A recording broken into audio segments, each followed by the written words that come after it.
What is up, everybody? How's it going? And welcome back. All right. So TalkPod sent me these A36plus radios free. They just came in the mail. The packaging just states my address on them. That's all it states. It's just my address. So there's good and there's bad about these radios. Good things. I like that the way the charging docks are set up. The charging docks have a permanent cord 120 volt plug attached to them. So they're not like the TID radio charge docks where the USB-C cable and this 120 volt plug wall wart physically plug into the back of a USB-C port on the back of the charge dock. So this is a nice feature. Other nice feature is that these can hold just the batteries by themselves or the radios. I like that they give you a USB-A to USB-C cable.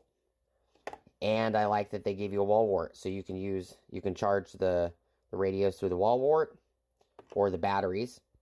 Either or. I like that you can just plug this into any USB A port. I do like that the batteries do have a USB-C port on them.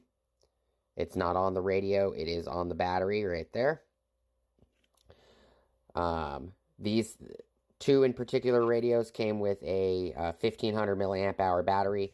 I like how the belt clip slides on. So that little tang right there, you can actually depress it and slide these off.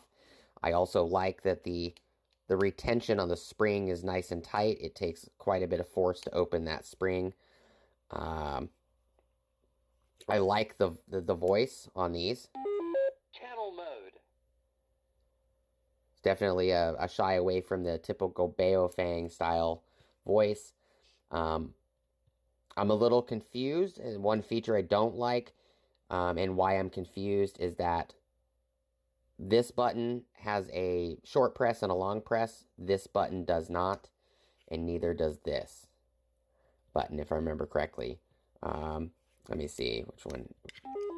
Turn this on. Long press. Or that's a short press.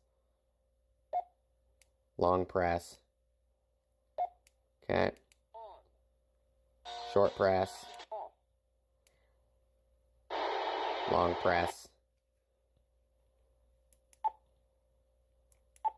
So they technically all have a short and long press, but in the software, one has a long and short press and the other two are just short presses. It's kind of odd.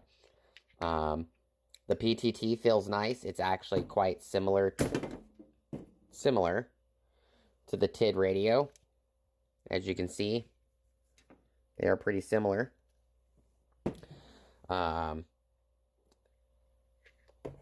I got one programming cable in this kit. This kit was a separate kit. They sent me two kits.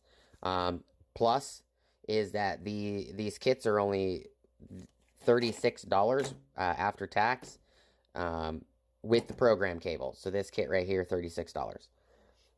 This one didn't come with program cable. Not too sure why.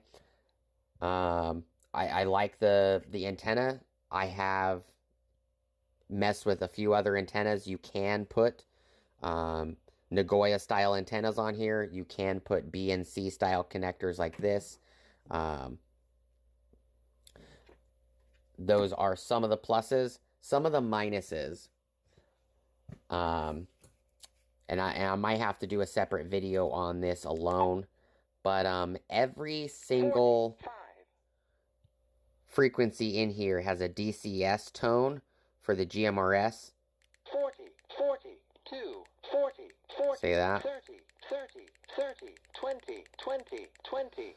FRS frequencies have a CTCSS tone in every single one of them, 14, which is kind of annoying. 10, 13, 17, 20, 20, 30, 30, 30, Now, 40, 40, 40. This one doesn't have it because I removed it. Now, one of the pluses, the other pluses that I like, is these radios are very loud. They are quite loud.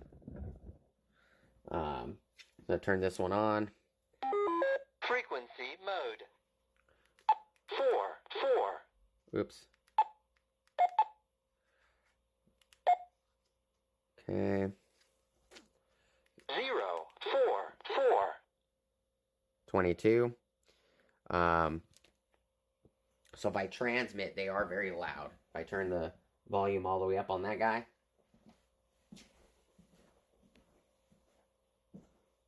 Whiskey Romeo, Whiskey Quebec, 679, monitoring clear.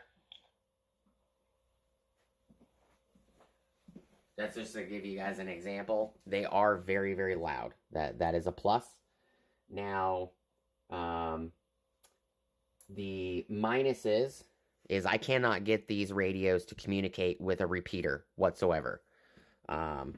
So this one, that's the repeater. So it can hear the repeater, but it will not transmit. And that was because it was on frequency mode down here. That's 41, 40, 40, 40, 47, 0, 5, 3. okay. Kind of move this down so it's not interfering. Okay. Gives you the oh crap tone. I don't know why. I do not know why, because this Pinal 675R is a GMRS repeater. I do not know why it gives the oh crap tone. But you can see it's trying. It doesn't make any sense.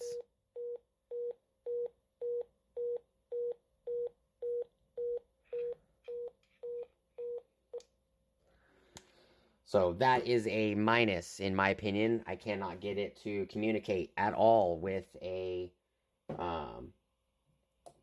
GMRS repeater, and I don't know why. But you can see, or hear, anyways, it's trying. Both of these radios are flashing. So I don't know. That doesn't make any sense to me.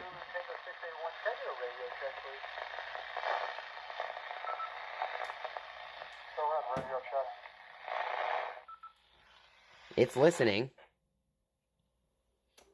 And what's weird is I programmed these correctly.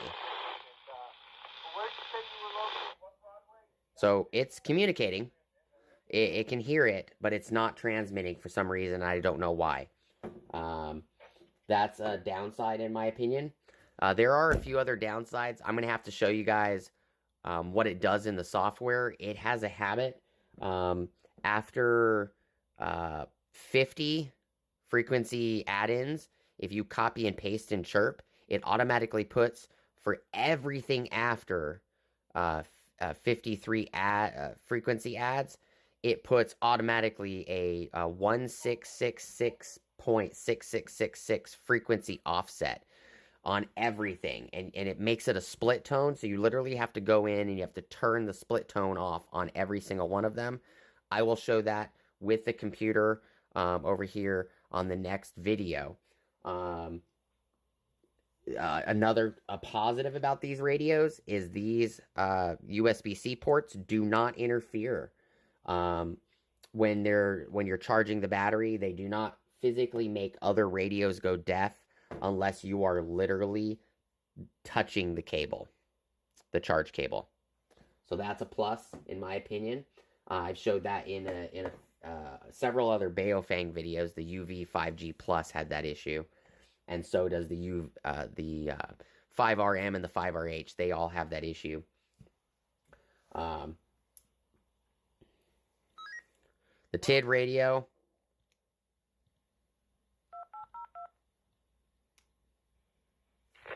You can see both of these actually heard and responded.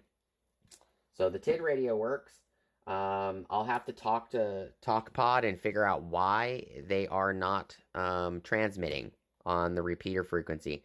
But that's all I got for this video. Thank you guys for sticking around with me, checking out the video, and I hope to see you guys on the next one.